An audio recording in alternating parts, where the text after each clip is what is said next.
السلام علیکم ورحمۃ اللہ وبرکاتہ۔ الحمدللہ وحدہ والصلاۃ والسلام علی من لا نبی بعد، اما بعد فاعوذ باللہ من الشیطان الرجیم، بسم اللہ الرحمن الرحیم۔ ناظرین، آج میں یہ آپ کے سامنے ایک بہت قیمتی خواب لے کر آیا ہوں، جس کو آئے گا اللہ تعالیٰ اس کی زندگی بدل دے گا۔ اس کو 3 فائدے ہوں گے آگے چل کے زندگی کے اندر۔ یہ ایک خواب بڑا ہی قیمتی ہے۔ خواب کیا ہے، اس سے پہلے میں یہ بتا دوں کہ اللہ تعالیٰ دنیا کے اندر ہماری رہنمائی کرتا ہے، خوشخبری دے کے آنے والی زندگی کا، اور وہ خواب کا ذریعہ بنتا ہے۔ تو اس لیے جب بھی خواب آئے اسے اگنور نہیں کرنا چاہیے، یہ نہیں کہنا چاہیے خوابوں کی بلکہ خواب کی تعبیر لینی چاہیے۔ نبی صلی اللہ علیہ وسلم فجر کی نماز کے بعد صحابہ کی طرح چہرہ کرنے کے بعد پوچھتے، میرے صحابہ آپ میں سے کسی کو کوئی خواب آیا ہے آج رات؟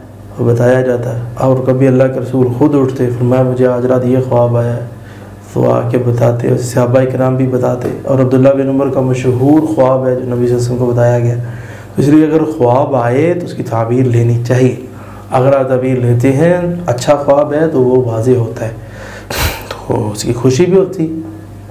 اگر اچھا خواب نہیں ہے تو خواب کو ضائع کرنا چاہیے، بلکہ معبر کو چاہیے کہ اچھے سے اچھی تعبیر دینے کی کوشش کرے۔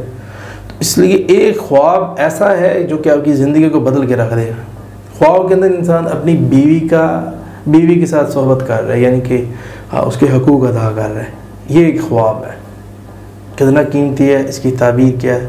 اس کی تعبیر یہ ہے کہ اس شخص کی جو بیوی ہے وہ اس کی تابع دار بن جائے گی، اس کی فرما بردار بن جائے گی جس شخص کو یہ خواب آتا ہے۔ اور اگر تو وہ کنوارا ہے تو آنے والے زندگی کے اندر یعنی تابع دار بیوی ملے گی، اور اس طرح اللہ تعالیٰ اس بندے کی یعنی کہ دلی مراد جو ہے اس کو پورا کر دے گا۔ اور وہ جو عورت ہے وہ اپنے دل کے راز جو ہے وہ اپنے شوہر پہ یعنی اس کے سامنے واضح کر دے گی، یہ بھی اس کی تعبیر ہے، اور اپنے آپ کو اپنے شوہر پر قربان کر دے گی۔ یہ اس کی 3 تعبیریں تھیں، کیونکہ یہ ایک خواب بڑا اہم تھا، اس لیے میں اس اکیلے خواب کو لے کر آیا ہوں۔ تو اب زندگی انشاءاللہ تعالیٰ چینج ہوگی، زندگی بدلے گی۔ وہ کس طرح بدلے گی؟ جب یہ خواب آئے گا تو بیوی جو ہے وہ بہتر ہو جائے گی، اچھی ہو جائے گی۔